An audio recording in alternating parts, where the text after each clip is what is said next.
नमस्कार, online classes में आपका स्वागत है। और आज हमारा टारगेट जो रहेगा वो 391 से 420 क्वेश्चन तक हमारा जानने का टारगेट है। और फिर हम आज आपके साथ 30 क्वेश्चन डिस्कस करने वाले हैं। देखते हैं नए कौन से क्वेश्चन 30 आपके लिए आए हैं। देखिए, पहला क्वेश्चन क्या कहता है, त्रोटन जो प्रतिबल है वो किस चीज़ पे निर्भर करता है। देखिए, प्रतिबल, पहली बात तो त्रोटन बल होता है तार को उसकी लंबाई के अनुदिश खींच के तोड़ने के लिए लगाया गया बल जो होता है। ऐसे मरोड़ मरोड़ के तार नहीं तोड़ना, तार को लंबाई के अनुदिश ही खींच के उसको तोड़ने के लिए जो लगाया गया मिनिमम फोर्स होता है उसे अपने त्रोटन बल कहते हैं। और त्रोटन बल F बराबर होता है PA, ठीक है। और त्रोटन बल बात आती है, PA को लिखा जा सकता है पाई आर स्क्वायर। तो त्रोटन बल अनुप्रस्थ काट क्षेत्रफल के समानुपाती होता है। त्रोटन बल जो है वो त्रिज्या के वर्ग के समानुपाती होता है। लेकिन फिलहाल हमें यहाँ पर त्रोटन बल नहीं पूछा हुआ। प्रश्न को गौर से देखें तो त्रोटन प्रतिबल पूछा हुआ है। देखिए, त्रोटन प्रतिबल होता है F/A बराबर जो है P है, और जो P है वो प्रतिबल है। और ये जो है उसकी धातु की प्रकृति पर निर्भर करता है, ये त्रिज्या वगैरह पर निर्भर नहीं करता, लंबाई पर, त्रिज्या पर तार के पदार्थ पर निर्भर करता है। तो यहाँ आपको प्रश्न में ये देख लेना चाहिए कि आपको पूछा क्या है, आपको त्रोटन प्रतिबल पूछा है या त्रोटन बल पूछा है। ये आप अच्छी तरीके से पहले क्वेश्चन को देख लीजिए। चलिए, तो हमारा ये क्वेश्चन 91 था। अब आते हैं 92। किसी वस्तु का संवेग 100% बढ़ा दिया जाता है तो गतिज ऊर्जा में कितने प्रतिशत की वृद्धि होगी। देखिए, यदि संवेग 100% बढ़ गया, गतिज ऊर्जा में कितने परसेंट की वृद्धि होगी। तो इसके लिए सीधा सीधा जो शॉर्ट ट्रिक होती है वो तो होती है गतिज ऊर्जा में प्रतिशत परिवर्तन बराबर होता है 2x प्लस एक्स स्क्वायर बटे में 100। और यहाँ x जो है इसे कहते हैं संवेग में प्रतिशत परिवर्तन, ठीक है। तो जरा देखिए, 2x का मान कितना दिया, 100 प्लस 100 का स्क्वायर बटे में 100, ये कट गया इससे। तो यहाँ रह गया अपने पास 200 प्लस 100, यानी कि हमारे पास कितने प्रतिशत का परिवर्तन हो जाएगा गतिज ऊर्जा में, 300% का परिवर्तन हो जाएगा गतिज ऊर्जा में, ठीक है। शॉर्ट ट्रिक से बहुत ही इजी से माना जाता है। तो ये क्वेश्चन नंबर 92 था। क्वेश्चन नंबर 93, फैराड की विमा बताइए। देखिए, फैराड धारिता का मात्रक है और धारिता का मात्रक की हमें विमा चाहिए। तो सबसे पहले देखिए, धारिता C बराबर Q/V, ठीक है। धारिता C, अच्छा, आवेश जो है उसकी विमा अपने को पता करनी है। तो आवेश की विमा चलो एक बार पढ़ी रहने देते हैं, A1T1, या इसके अकॉर्डिंग पढ़ा रहने दो Q को। और विभव को क्या लिखा जा सकता है, W बटे में Q। तो C बराबर फॉर्मूला आएगा Q स्क्वायर बटे में W। C बराबर, अच्छा, Q स्क्वायर बटे W, W को क्या लिखा जा सकता है, M1L2T-2। तो धारिता की विमा C बराबर आ जाएगा M-1L-2, ठीक है। और T2Q2 ये आ जाता है। यहाँ पर हमें Q आवेश के रूप में लिखा हुआ है। यदि आपने पूरी विमा बनानी है तो Q को भी आप चेंज कर सकते हो, Q का मान लिख सकते हैं AT और उसका स्क्वायर है। तो यहाँ से भी आप अगर धारिता की विमा बनानी चाहो तो ये भी बनाई जा सकती है M1L-2T4A2। लेकिन हमें A के अंदर विमा नहीं पूछी हुई, हमें Q के अंदर पूछी हुई। तो हमारा जो ऑप्शन नंबर 1 है इस क्वेश्चन का आंसर बनेगा। 93 क्वेश्चन फैराड की विमा पूछी हुई थी। ऊष्मीय विकिरणों का पता लगाने के लिए सही प्रक्रिया क्या है। देखिए, ऊष्मीय विकिरणों के लिए हाई टेम्परेचर के लिए सही मेथड कौन सा होता है, थर्मोपाइल होता है, जो स्टीफन के नियम पर कार्य करता है। तो इसके बारे में हमें जो थर्मोडायनेमिक्स है उसमें कहीं पढ़ा था।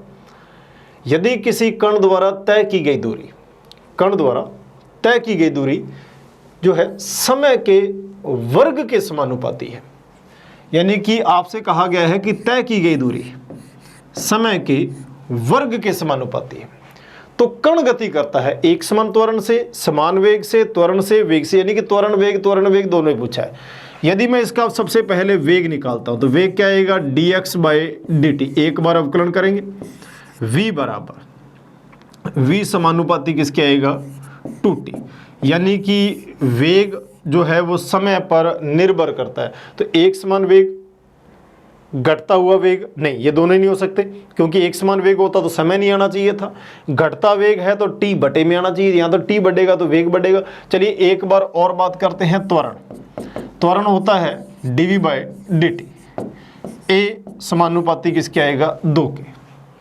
ठीक है, यानी कि टाइम गायब हो जाएगा, यानी कि त्वरण समय पर निर्भर नहीं करता है, इसमें एक समान त्वरण रहेगा, त्वरण का मान जो है इसमें नियत रहेगा। 96 में क्या कहता है कि किसी गुब्बारे में 500 metre cube helium gas 27 degree Celsius ताप पर 1 वायुमंडलीय दाब पर है। 3 चीज दी हुई है इसने, आयतन, ताप और दाब। -3 डिग्री सेल्सियस ताप पर 0.5 वायुमंडलीय दाब पर हीलियम गैस का आयतन कितना होगा। देखिए हमें सबसे पहले हमें दे रखा है P1 का मान, दाब कितना दे रखा है, 1 वायुमंडलीय मान है, P नोड मान लो, या सीधा ही मान लो 1 वायुमंडलीय दाब। ठीक है, आयतन पहला कितना दे रखा है, 500 मीटर क्यूब, और ताप कितना दे रखा है, देखिए इसमें 273 जोड़ दो तो कितना आ जाएगा, 300 केल्विन। ये पहला डाटा है। दूसरे डाटे में क्या कहा है कि दाब कितना है, आधा, यानी कि 1/0.5 का मतलब हो गया 1/2 atmosphere ATM.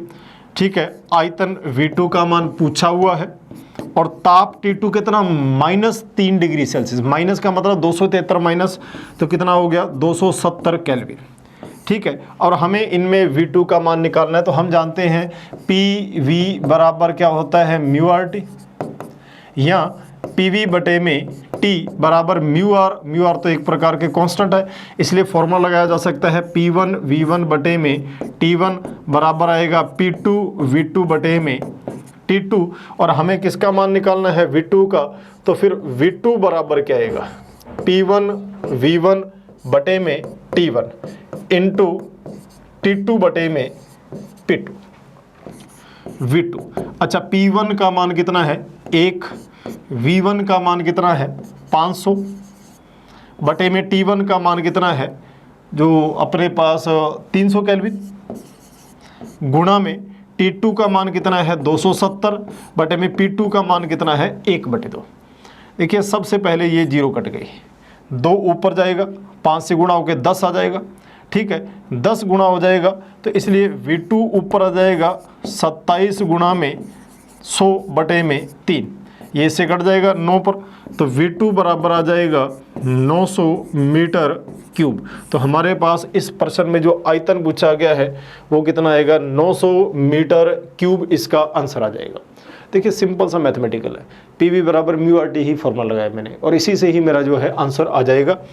Question number 97, 50 milli henry की कुंडली में 2 एम्पियर की धारा प्रवाहित हो रही है। देखिए सबसे पहले हमें क्या क्या मान दिया है, चेक करो। हमें L का मान दे रखा है, L का मान दे रखा है 50 मिली, मिली का मतलब होता है 10⁻³ हेनरी, और उसमें धारा कितनी चल रही है, 2 एम्पियर धारा प्रवाहित हो रही है। उसमें कितनी ऊर्जा संचित होगी, देखिए ऊर्जा का फॉर्मूला होता है W बराबर 1/2L⁻², W बराबर आएगा 1/2। अच्छा, L का मान अभी यहां देखिए कितना है, 5 गुणा 10 की पावर, मैं इसको -2 ही लिख सकता हूं, 5 गुणा 10 की पावर -2 इंटू I², I² का मतलब आ गया 4।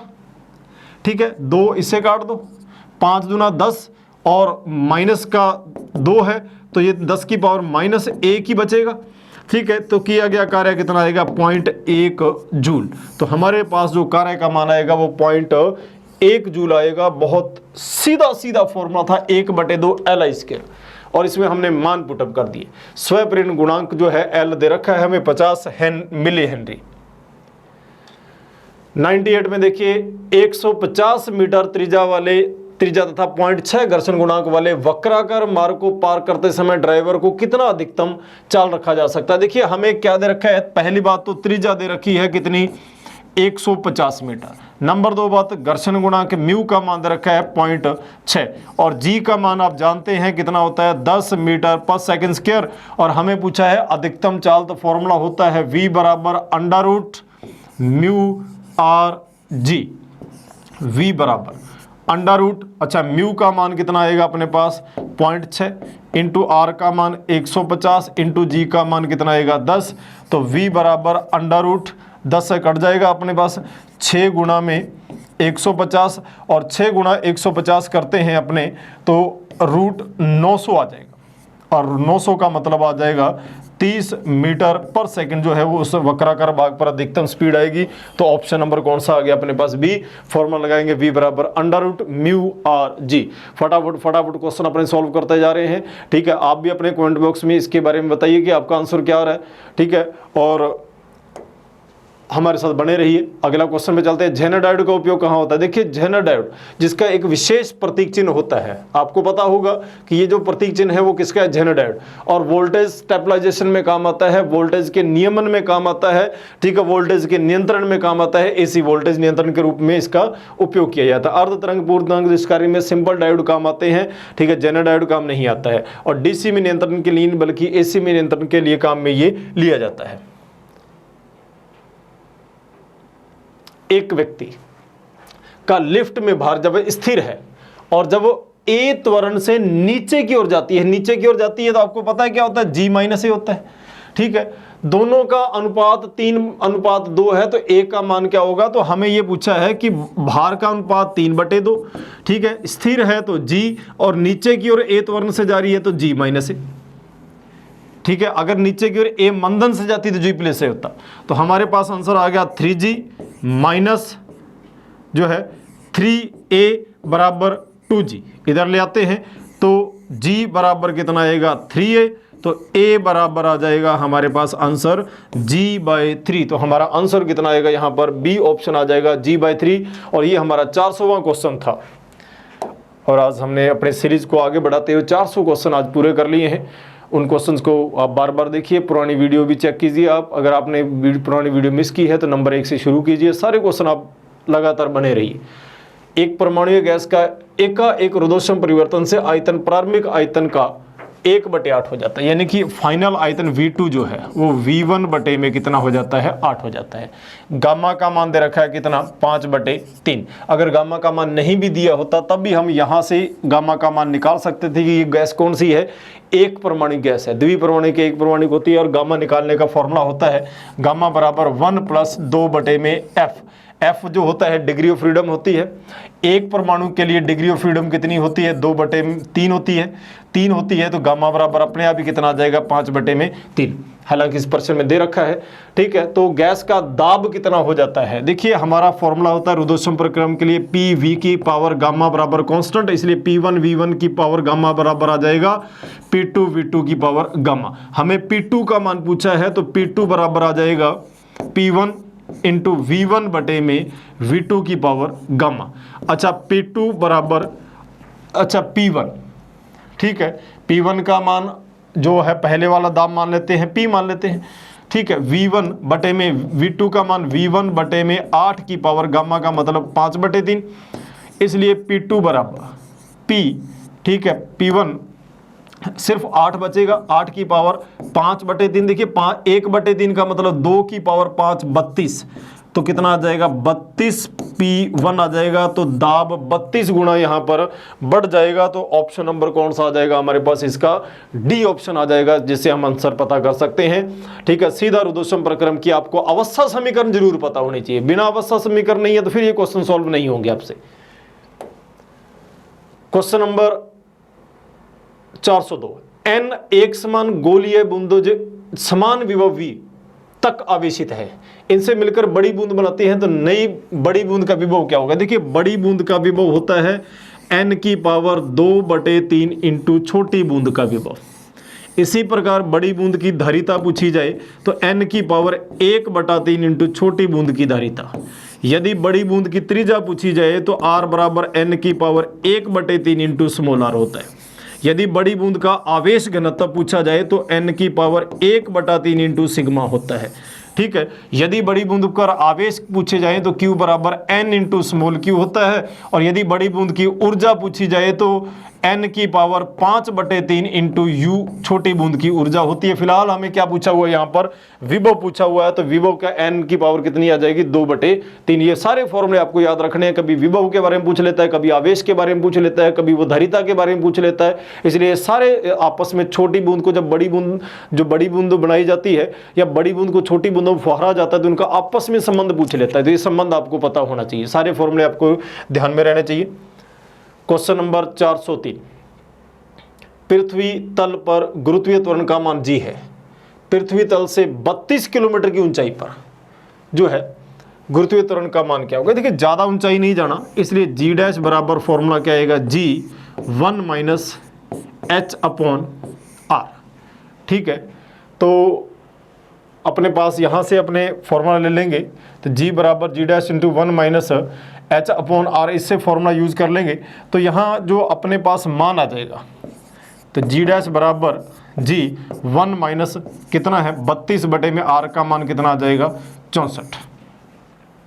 ठीक है, तो गुणा में यहाँ पर 2h आता है, 2 आ जाएगा, तो g डैश बराबर g इंटू ये कट जाएगा, तो 1 - 1 कितना बचेगा यहाँ पर, 64 से कट गया पूरा का 32 को, 64 100 की जगह सिर्फ 100 बचेगा।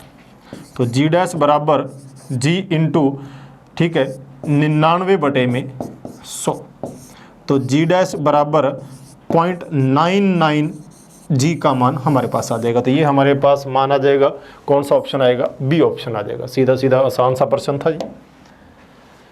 यदि साबुन के बुलबुले के घोल से r त्रिज्या का बुलबुला बनाने में w काम करना पड़ता है, मान लो कोई काम करना पड़ता है, तो उसी गोल से 2r त्रिज्या का बुलबुला बनाने में कितना, देखिए पहले r त्रिज्या का बुलबुला बनाए, हमें कार्य करना पड़ा, अब कहता है वही गोल से एक 2r त्रिज्या का बुलबुला बनाओ, तो कितना कार्य करना पड़ेगा। देखिए कार्य का फॉर्मूला होता है, ठीक है, हमारे पास डेल्टा A इंटू टी।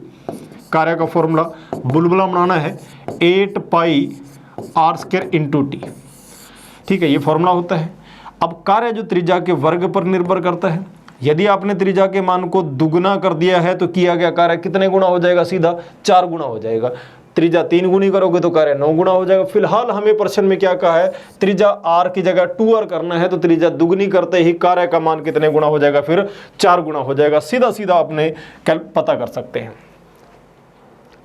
405 में देखिए m द्रव्यमान और r त्रिज्या के 3 वलयों को दर्शाया गया है, यानी कि अपने को रिंग दिखाए गए हैं। ठीक है, इसके जड़त्व आघूर्ण क्या होगा, देखिए वलय है और वलय का व्यास के सापेक्ष जो द्रव्यमान केंद्र से जाता है, इसका जड़त्व आघूर्ण होता है 1/2 mr²।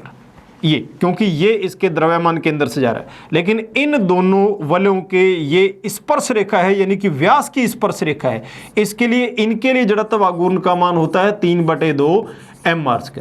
और यहाँ कुल जड़त्व आघूर्ण हो जाएगा I बराबर तीनों के लिए I1 + I2 + I3। सबसे पहले इसके लिए बात करो, इसके जड़त्व आघूर्ण कहाँ से काउंट होगा, द्रव्यमान केंद्र से। द्रव्यमान केंद्र से आएगा तो इसका कितना आएगा 1/2 mr² प्लस फिर इसके देखो, इसकी क्या आ रही है, ये स्पर्श रेखा, स्पर्श रेखा आ रही है तो कितना आएगा 3/2 mr² प्लस इसके लिए बात करो, इसकी भी तो स्पर्श रेखा आ रही है, स्पर्श रेखा आ रही है तो कितनी आएगी 3/2 mr²। तो I बराबर कितना आएगा 3 6 और 1 7/2 mr²। तो हमारा जो आंसर आएगा वो 7/2 mr² आएगा। तो हमारा ऑप्शन नंबर कौन सा आ गया, इसमें से डी आ गया। तो ये 405 नंबर क्वेश्चन था। 406 नंबर, एक बड़ा पात्र h ऊंचाई तक जल से भरा हुआ है। कोई पात्र है वो h ऊंचाई तक जो है जल से भरा हुआ है, मान लो ये कोई पात्र है, ठीक है, और उसके पैंदे में छेद है तो लगातार पानी निकलेगा। प्रारंभिक लेवल कितना है h, मान लो कुछ समय बाद उसका लेवल कितना रह जाता है h'। तो इसमें लगा हुआ समय कितना होता है, समय का फॉर्मूला होता है अंडर रूट जो है 2/g root h minus root h'। h प्रारंभिक आयतन और प्रारंभिक लेवल और h' जो है वो अंतिम लेवल। ठीक है, अब ये तो इसका फॉर्मूला होता है। अब प्रश्न में हमसे क्या कहा है कि पहले छेद करने h से h/2 और h/2 से 0 होने में लगे हुए समयों का अनुपात चाहिए अपने को।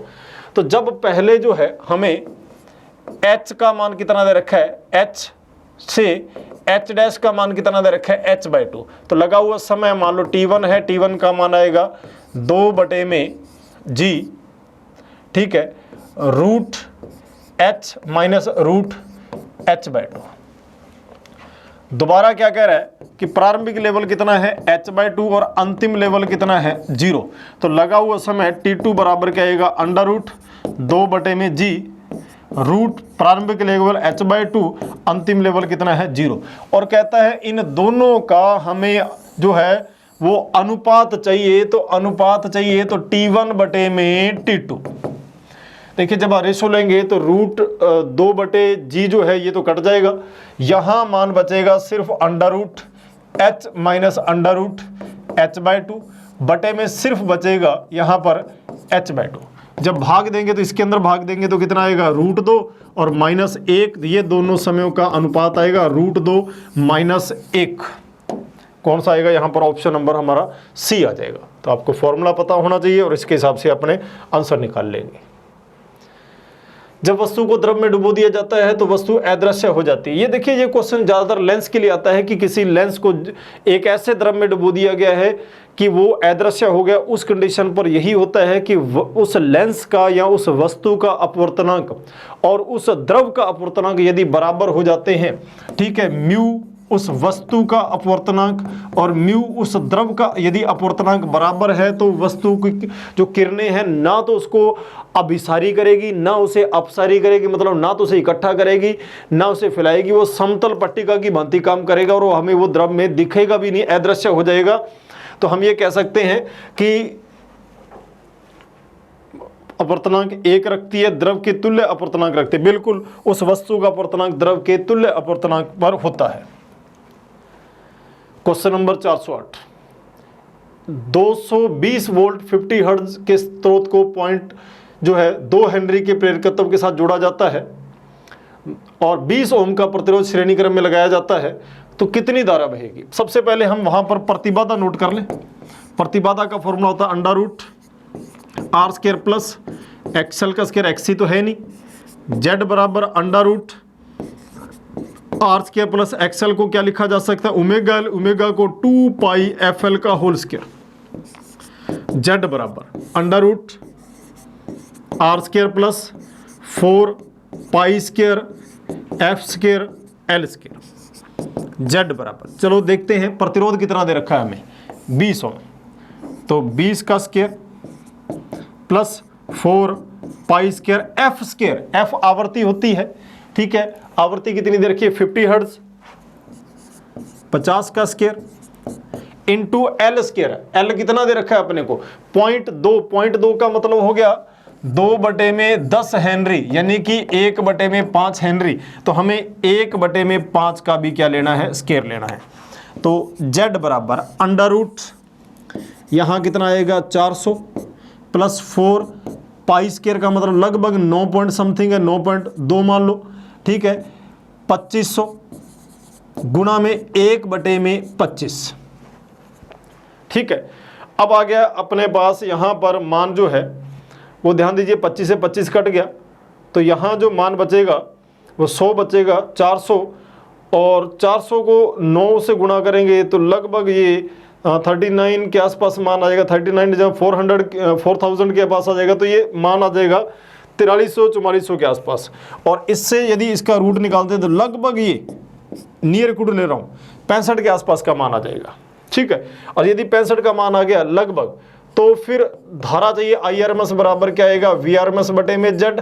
अच्छा VRMS का मान कितना दे रखा है 220 बटे में लगभग 65, और जब इसका मान देंगे तो 3.33 एंगस्ट्रॉम के आसपास मान आ जाएगा। मैंने इसका अप्रोक्सीमेट में मान निकाल लिया है, एक्यूरेट वैल्यू के लिए आप कैलकुलेशन और ज़्यादा कर लेते, यहाँ पर हमारे पास 3.33 के आसपास का मान आएगा। एक ठोस क्षेत्रीय प्रसार गुणांक, देखिए क्षेत्रीय प्रसार गुणांक को लिखा जाता है बीटा से। बीटा बराबर है 2 × 10⁻⁻⁵ प्रति डिग्री सेल्सियस।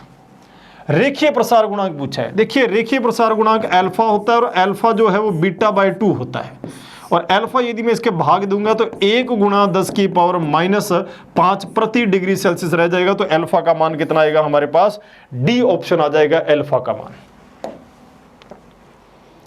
एक कण एफ आवृत्ति से सरलावर्त गति कर रहा है, गतिज ऊर्जा के दोलन की आवृत्ति क्या होगी। देखिए अगर कोई कण एफ आवृत्ति से सरल आवर्त गति कर रहा है तो याद रख लेना ये क्वेश्चन सीधा सीधा कि गतिज ऊर्जा की दोलन की आवृत्ति हमेशा इसकी दुगनी होती है, आवृत्ति दुगनी होती है, इसकी आवर्त काल आधा रहता है। ये आप सीधा सीधा क्वेश्चन विशेष रूप से याद रखें।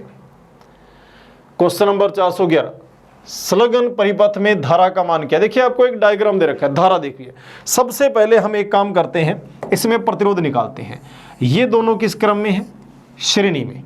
श्रेणी में है तो 30 और 30 का मान कितना हो जाएगा 60 ओम, और ये कितना है 30 ओम।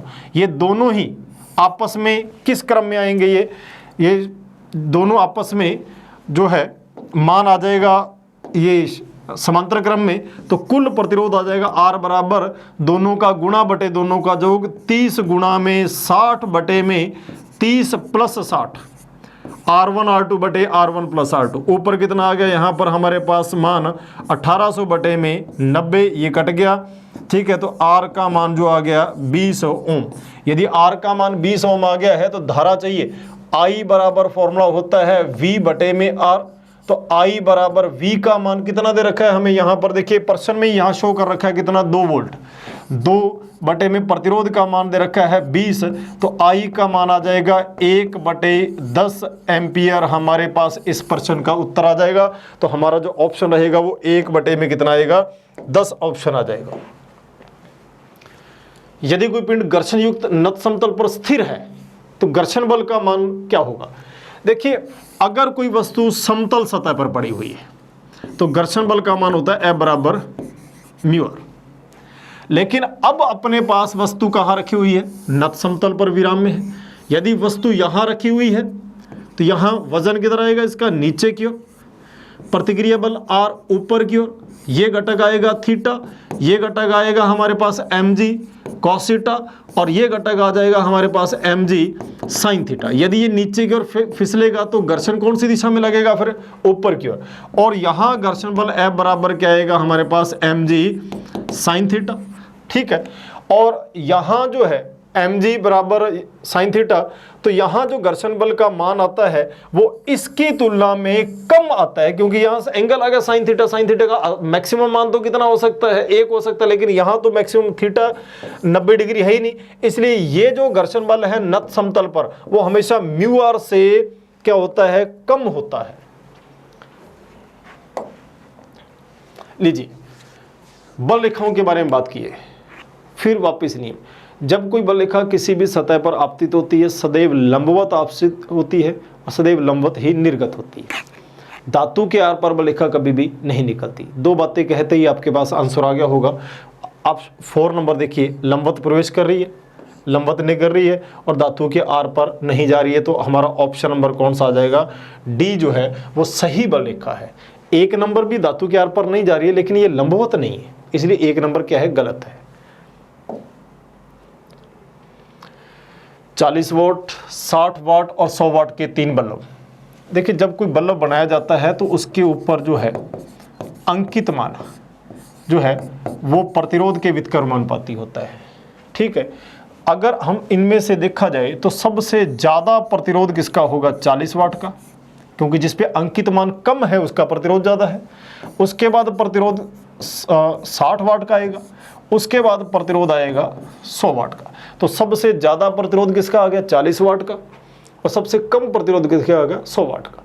तीनों बल्बों को श्रेणी संयोजन में जोड़ा जाता है। जब श्रेणी में जोड़ा जाता है तो जो उत्पन्न चमक है वो P बराबर फॉर्मूला क्या होता है, I²R, यानी कि P श्रेणी क्रम में, क्योंकि श्रेणी क्रम में धारा का मान नियत होता है। तो श्रेणी क्रम में, मैं बात कर रहा हूं श्रेणी, समांतर की नहीं बात कर रहा, श्रेणी क्रम में वो बल्ब ज्यादा चमकते हैं जिसका अंकित जो है शक्ति का जो मान है वो बल्ब ज्यादा चमकते हैं। जिस पे अंकित शक्ति का मान जो है कम रहेगा वो बल्ब ज्यादा चमकते हैं जिसका प्रतिरोध ज्यादा होता है।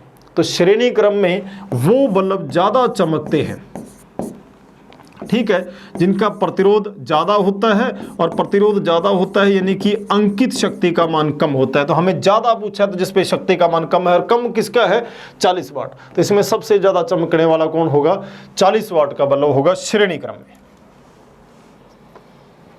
एक सवृत्तर 256 हर्ट्ज, देखिए एक सवृत्तर दे रखा है, इसकी आवृत्ति N1 है 256 हर्ट्ज, ठीक है।